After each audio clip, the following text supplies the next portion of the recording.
Oh no. Good morning. So it's just starting to rain now and I wanted to film this video. So I'm gonna actually go to the greenhouse. Hopefully we can make it there before it starts really pouring. It's a very gloomy day today. And my feet are gonna get absolutely soaked in that.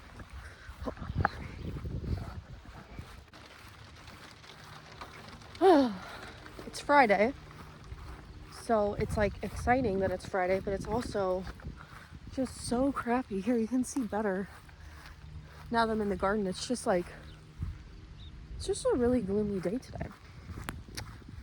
So that kind of stinks.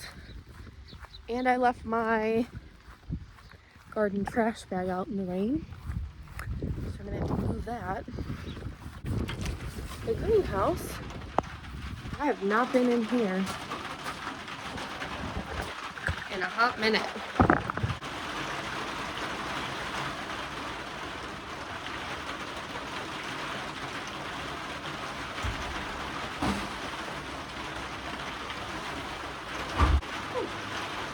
Sorry, you're gonna hear the rain on the roof, but it says it's 80 degrees in here, which is not bad.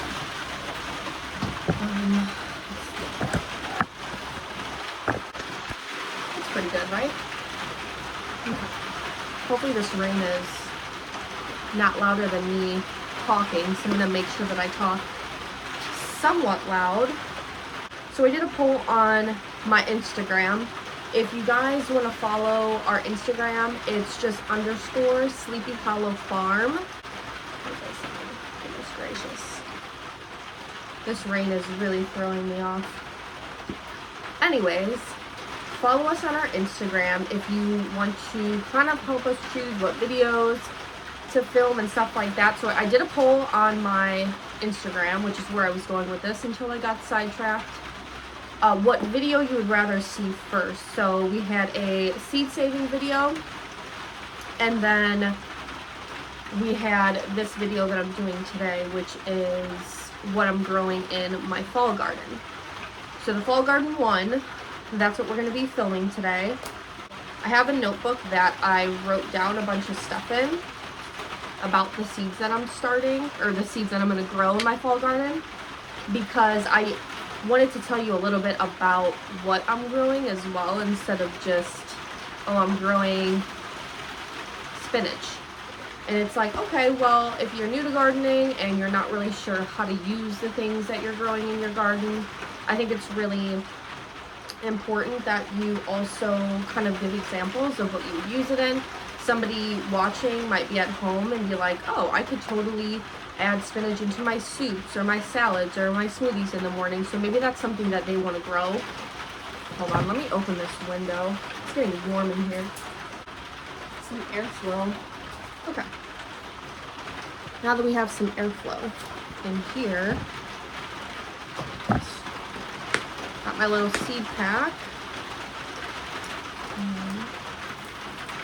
I'm going to save the greens and the lettuces for at the end. So we're going to talk about the other stuff first. I'm just going to kind of grab off we'll start with this one first. This is Tokyo Long white bunching onions. And these are really great if you have a small garden, or if you live in town and you only have a couple raised beds, or maybe you have a tower garden. I've grown these in my tower garden quite a few years in a row, and they always do excellent. You can always grow them in a pot too, but these are great for a small space. You can actually cut these and they will regrow, so you can get a huge harvest just off one plant. That's usually what I do. I grow, I sprinkle a couple of seeds into my pot or my little cell of my tower garden, whatever I'm using, and then you can just cut and it'll regrow. And it regrows pretty fast too, so you really don't need a ton of these unless you go through these like crazy. But if you don't, Like, you just need a couple sprinkles or a sprinkle of this, and it'll last you the whole season. Another thing about these is the bigger they get, the stronger the flavor is going to be. So if you don't love that onion flavor, but you think it goes good in certain things and you want just like that hint of onion, harvest these when they're smaller, when they're still young, and you're going to get a much milder flavor. These are from M.I. Gardener, but I know that tons and tons of websites sell these, and most likely your local like garden or feed store will also sell these. This is Chinese broccoli. I got quite a few of these seeds are from Baker Creek Seeds. Well, I guess not quite a few. There's a couple in here that are from Baker Creek Seeds, and I love them because they sell kind of like different things that you wouldn't normally see at your local store. So these are 55 days till maturity. I should have mentioned this in the beginning of the video, but I guess your fall garden really just depends on when your first estimated frost date is. That's going to kind of gauge what things you can grow based on when their maturity is. So most of the things that I'm planting in my fall garden are around 50, 60, 70 days to maturity. I only have roughly 90 days till my first estimated frost date, and I am in zone 5B. So if you're in zone 5B or similar in the Midwest, you're going to want to grow things that are around the same maturity date as mine. If you live somewhere warmer, your first frost date is going to be later in the year, so therefore you can grow things that are going to take a little bit longer to mature. You want to make sure that you grow things that you're able to harvest before it frosts.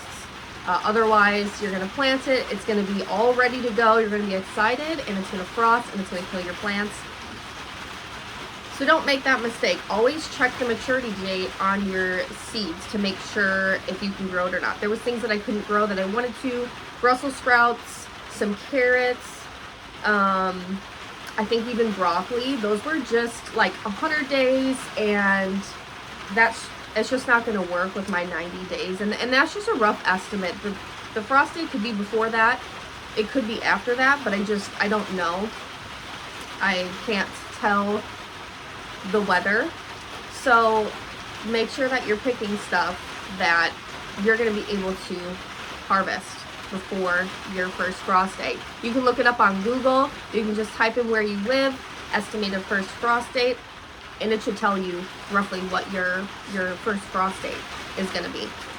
These are 55 days till maturity, so that's a nice short period. I should be able to harvest these before it frosts, well before it frosts, hoping that we don't get an early frost.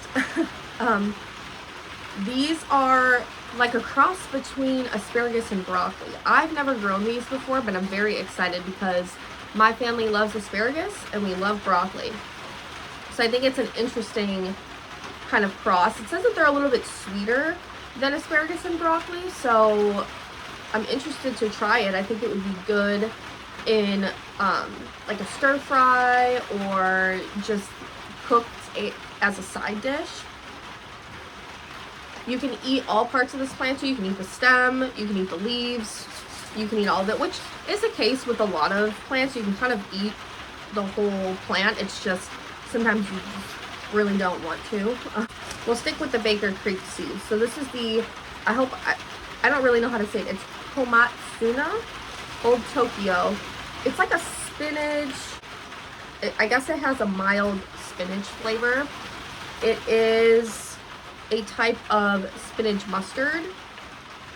You can eat these raw or cooked. So again, this is going to kind of be a replacement for spinach. So you can put this in soups, you can put it in salads, you can just saute it up with some butter and have it as a side dish. This is going to be a really versatile thing for you if you want to grow something that you can use in multiple ways. Another Baker Creek, this is the Chinese red meat radish. These are, let's see, these are super colorful, really cool. They almost look like a watermelon inside. I think these are also called watermelon radishes, if I'm not mistaken. There might be a different variety actually called watermelon radishes. I'm not sure. Let me know in the comments because I didn't look that up, but I think they might be the same thing. Not sure, but it does look, if it's not the same, it does look very similar to the watermelon radish. If you've never had a radish before, they have a bite. Can be kind of like spicy. I would almost describe it as like a ginger kind of spicy, instead of like a jalapeno. Like it's kind of different.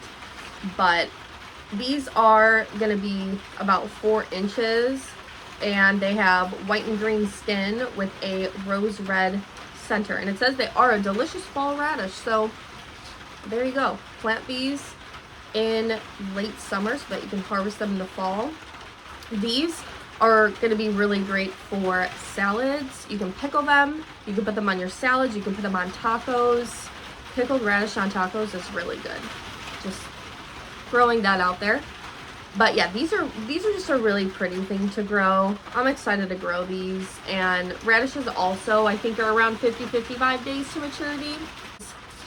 Rutabaga. This is the American purple top rutabaga. If you've never had a rutabaga before, it's similar to like a potato, but it is a bit sweeter. These are a great replacement for potatoes if you want to make mashed potatoes, but you're growing these instead of potatoes because it is fall. You can mash these up with sour cream and chives and all that good stuff, and these are going to be a really, really great replacement for potatoes for a side dish. These are 90 days to maturity, so these are a little bit longer. I'm kind of cutting it really close with these, but I think I can do it. So we're going to go for it.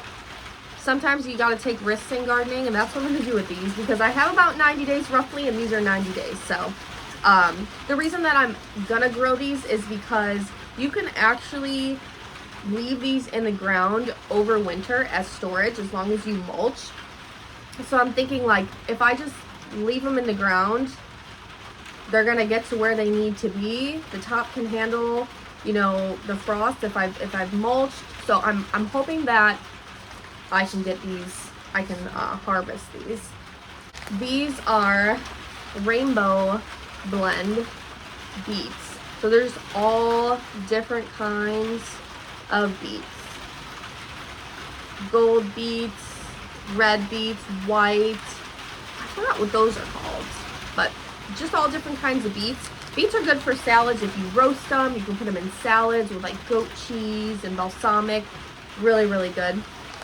You can also make pickled beets, and you can pickle your eggs in the pickled beet juice, and your eggs are going to come out purple. It's actually kind of cool. And it's just going to give them a little bit of a different flavor. So beets. Now we're moving into the lettuces, which I have quite a bit of. The first lettuce I have, this is from M.I. Gardner. This is the Paris Island Romaine. Paris Island Romaine. Obviously it's French and I don't speak French. This is an heirloom variety. It's the perfect shape for lettuce boats or wraps. So if you're into lettuce boats and lettuce wraps, then this is going to be a really good lettuce for you to grow. This is only 45 days to maturity, so you're going to be able to harvest it pretty quickly. And these are going to grow about 6 to 8 inches high, and when they do, you can just go ahead and harvest the whole stalk. I have a little gem lettuce. Let me turn my page in my notes here. Little gem lettuce. This is 50 days to maturity. It's really, really small. It's kind of like a romaine, but mini. So again, If you've ever seen like a romaine, it's going to be good for lettuce boats or wraps, stuff like that. This is probably better for like mini lettuce cups. You can put like tuna salad in there or whatever you like to stuff your little lettuce boats with. This is going to be good for that. I have some Butter Crunch lettuce. This is 45 to 60 days to maturity. It's similar to like a Boston lettuce or a Bibb lettuce if you've ever seen those at your grocery store. They have really thin leaves, and so they're perfect for sandwiches. So BLTs or just like a regular meat and cheese sandwich, you can go ahead and put this lettuce on there. I have some Bloomsdale spinach. This is 50 days. This also does good in warmer weather, so if you live in a warmer zone than me, you should be able to grow this as well. You can start this now. Broadleaf. These are 30 to 40 days maturity for baby leaves, and then if you want to let them get to full maturity, it's about 60 days. So I might end up harvesting these as baby leaves depending on what our weather's looking like.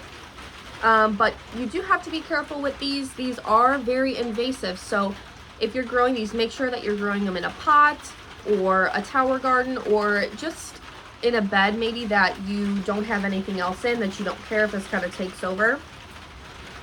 And these have a lemony flavor to them. So these would be good in salads. I'm excited to try those. We're gonna have a lot of salads in fall. I'm excited. And the last one that I have is French corn salad. This is 40 to 70 days. There's actually two varieties of French corn salad. There's small seeded, which is good for the cool weather. That's going to be this. And then there's also the large seeded French corn salad, which is good for warmer climates. So if you're in a warmer climate, you should be able to grow that. So just make sure when you're growing this, you know which variety it is. This is also going to be good for salads, or you can even put this like top, sandwiches with this as well if you aren't growing like a butter lettuce or like a romaine or something like that. You can top your salad or your sandwiches with like handfuls of lettuce as well, or spinach. So that's it for what I'm growing in my fall garden. I'm really excited. All this stuff is actually going in the ground tomorrow. So I'm going to film a little bit of us doing that, just kind of getting the beds ready. We are ripping some stuff out. We've harvested our potatoes, so that row is completely open for the fall garden. I'll probably most likely post that on our TikTok page. So if you guys aren't following the TikTok page, it's just _ Sleepy Hollow Farm. I post a lot of videos on there that I don't post here on YouTube. Just shorter videos, different kinds of stuff. Here I'm gonna do more like informational videos, longer videos where I can just kind of talk. So that's it for the video today. Hopefully this helped you guys if you're growing a fall garden and you're not sure what to grow, if you're in my zone. I hope you guys have a wonderful rest of your day, rest of your week, and we'll catch you guys in our next video.